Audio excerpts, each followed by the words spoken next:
Saya dari Prodi Komunikasi dan Penyiaran Islam, semester 6, kelas A, Institut Agama Islam Negeri Bengkulu. Dan hari ini saya akan menjelaskan tentang gaya komunikasi dan gaya kepemimpinan dalam komunikasi organisasi. Nah, tetap saksikan terus ya.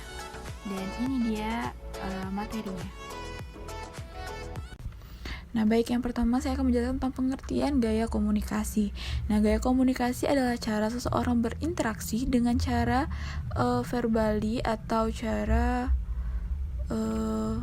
verbal untuk memberi tanda bagaimana arti yang sebenarnya harus dipahami atau dimengerti untuk mendapatkan respon atau tanggapan tertentu dalam situasi yang tertentu pula.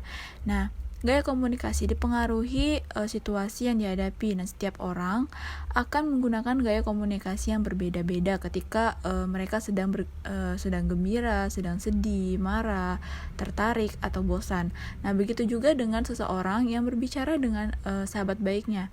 Nah, orang yang baru dikenal dan dengan anak-anak yang berbicara dengan gaya yang berbeda. Nah, gaya komunikasi terdiri dari sekumpulan perilaku komunikasi yang dipakai untuk mendapatkan respon atau tanggapan tertentu dalam situasi tertentu pula. Nah, kesesuaian dari satu gaya komunikasi yang digunakan tergantung pula pada maksud si pengirim dan harapan dari penerima. Jadi ada 6 gaya komunikasi menurut Stewart L. Tubbs dan Xavier Moss. Nah, yang pertama itu adalah gaya komunikasi pengendalikan.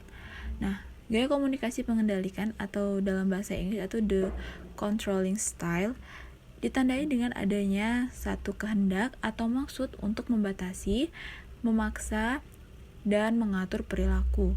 Nah, perilaku dan tanggapan orang lain. Orang yang menggunakan gaya komunikasi ini dikenal dengan nama komunikator satu arah atau one-way communication. Pihak-pihak yang memakai controlling style of communication ini lebih memusatkan perhatian kepada pengirim pesan dibanding upaya mereka untuk berharap pesan. Mereka tidak mempunyai rasa ketertarikan dan perhatian untuk berbagi pesan. Mereka tidak mempunyai rasa ketertarikan dan perhatian pada umpan balik kecuali jika umpan balik atau feedback tersebut digunakan untuk kepentingan pribadi mereka. Nah, para komunikator satu arah tersebut tidak khawatir dengan pandangan negatif orang lain, tetapi justru berusaha menggunakan kewenangan dan kekuasaan untuk memaksa orang lain mematuhi pandangan-pandangannya. Yang kedua adalah gaya komunikasi dua arah. Nah, dalam gaya komunikasi ini, tindak komunikasi dilakukan secara terbuka. Artinya, setiap anggota organisasi atau the equalitarian style dapat mengungkapkan gagasan ataupun pendapat dalam suasana yang rileks, santai, dan formal. Nah, dalam suasana yang demikian, memungkinkan setiap anggota organisasi mencapai kesepakatan dan pengertian bersama. Aspek kepentingan gaya komunikasi ini ialah adanya landasan kesamaan. The equalitarian style of communication ini ditandai dengan berlakunya arus penyebaran pesan-pesan verbal secara lisan maupun tertulis yang bersifat dua arah atau two-way communication. Nah, orang-orang yang menggunakan gaya komunikasi yang bermakna kesamaan ini adalah orang-orang yang memiliki sikap kepedulian yang tinggi serta mampu membina hubungan yang baik dengan orang lain baik dalam konteks pribadi maupun dalam lingkungan hubungan kerja. Nah, the equalitarian style ini akan memudahkan tindak komunikasi dalam organisasi sebab gaya ini efektif dalam memelihara empati dan kerjasama, khususnya dalam situasi untuk mengambil keputusan terhadap sesuatu permasalahan yang kompleks. Nah, gaya komunikasi ini pula yang menjamin keberlangsungannya tindakan berbagi informasi di antara para anggota dalam suatu organisasi. Selanjutnya adalah gaya komunikasi berstruktur. Nah, gaya komunikasi yang berstruktur ini memanfaatkan pesan-pesan verbal secara tertulis maupun lisan guna menetapkan perintah yang harus dilaksanakan, penjadwalan tugas dan pekerjaan, serta struktur organisasi. Pengirim pesan atau sender lebih memberi perhatian pada keinginan untuk mempengaruhi orang lain dengan jalan berbagi informasi dengan tujuan organisasi, jadwal kerja, aturan dan prosedur yang berlaku dalam organisasi tersebut. Nah, Stockdale dan Cons dari The Bureau of Business Research of Ohio State University menemukan dimensi dari kepemimpinan yang efektif yang mereka beri nama struktur inisiasi atau initiating structure. Stockdale dan Cons menjelaskan bahwa pemrakarsa atau inisiator struktur yang efisien adalah orang-orang yang mampu merencanakan pesan-pesan verbal guna lebih menetapkan tujuan organisasi, kerangka penugasan, dan memberi jawaban atas pertanyaan-pertanyaan yang muncul. Selanjutnya adalah gaya komunikasi dinamis. Nah, gaya komunikasi yang dinamis ini memiliki kecenderungan agresif karena pengirim pesan atau sender memahami bahwa lingkungan pekerjaannya berorientasi pada tindakan atau action oriented.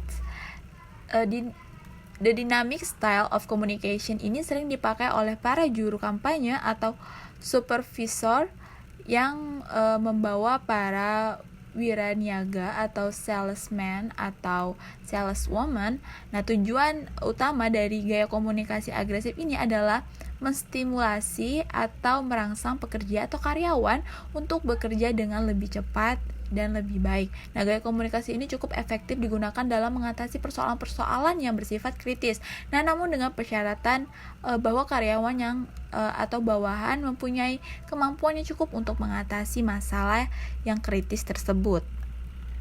Selanjutnya adalah the linguistic style. Nah, gaya komunikasi ini lebih mencerminkan kesediaan untuk menerima saran, pendapat ataupun gagasan orang lain daripada keinginan untuk memberi perintah. Nah, meskipun pengirim pesan atau sender mempunyai hak untuk memberi perintah atau mengontrol orang lain, nah pesan-pesan dalam komunikasi ini akan efektif ketika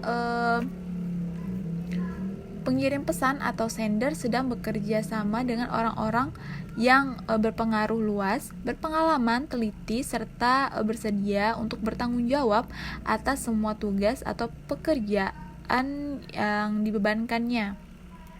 Selanjutnya adalah the withdrawal style. Nah, akibat yang muncul jika gaya ini digunakan adalah melemahnya tindak komunikasi. Nah, artinya tidak ada keinginan dari orang-orang yang memakai gaya ini untuk berkomunikasi dengan orang lain karena ada beberapa persoalan ataupun kesulitan antar pribadi yang dihadapi oleh orang-orang tersebut.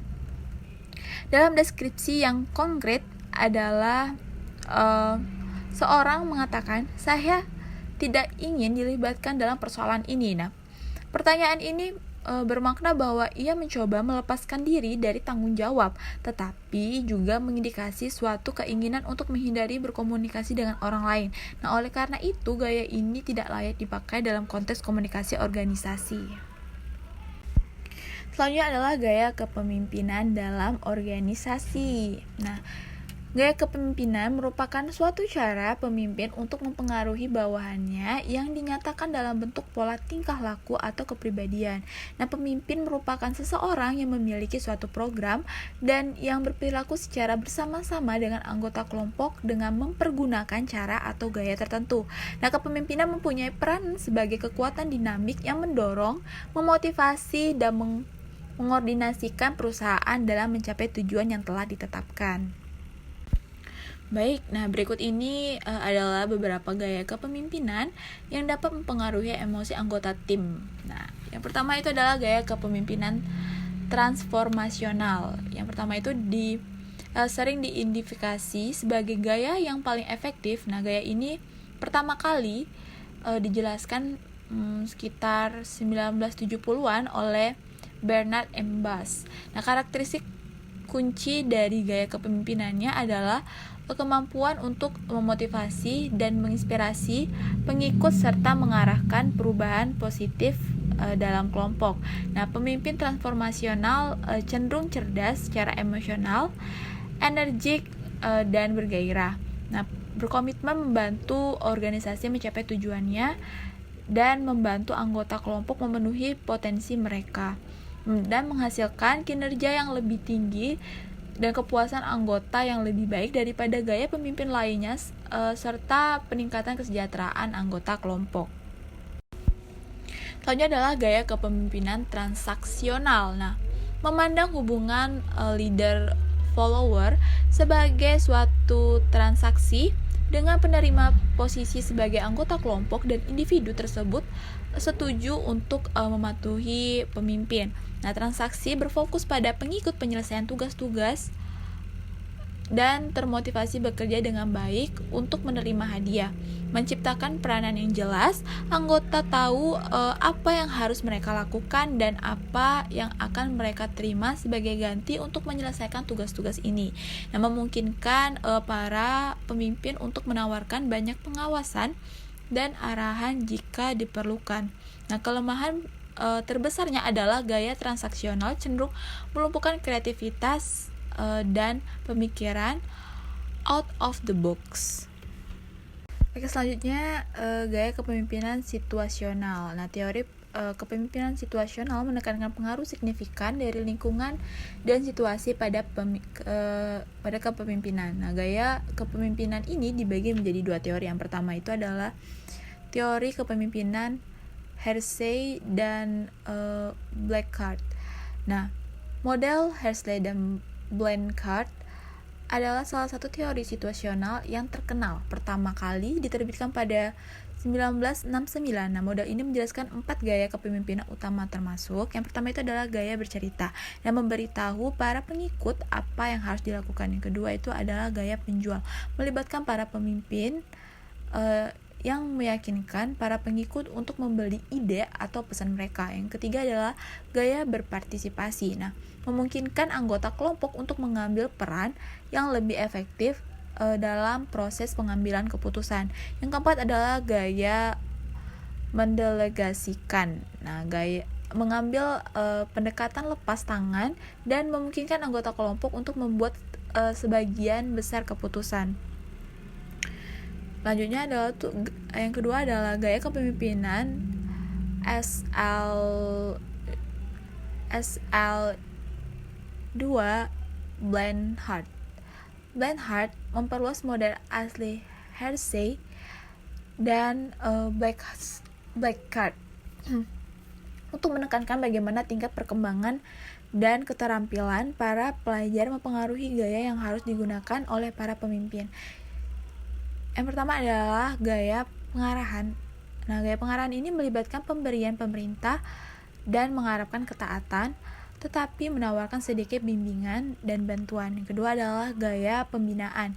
Nah, memberi banyak perintah, tetapi para pemimpin juga memberikan banyak dukungan. Yang ketiga adalah gaya pendukung, pendekatan yang menawarkan banyak bantuan, tetapi sangat sedikit pengarahannya. Yang keempat itu adalah gaya delegasi, memberi sedikit pengarahan dan dukungan.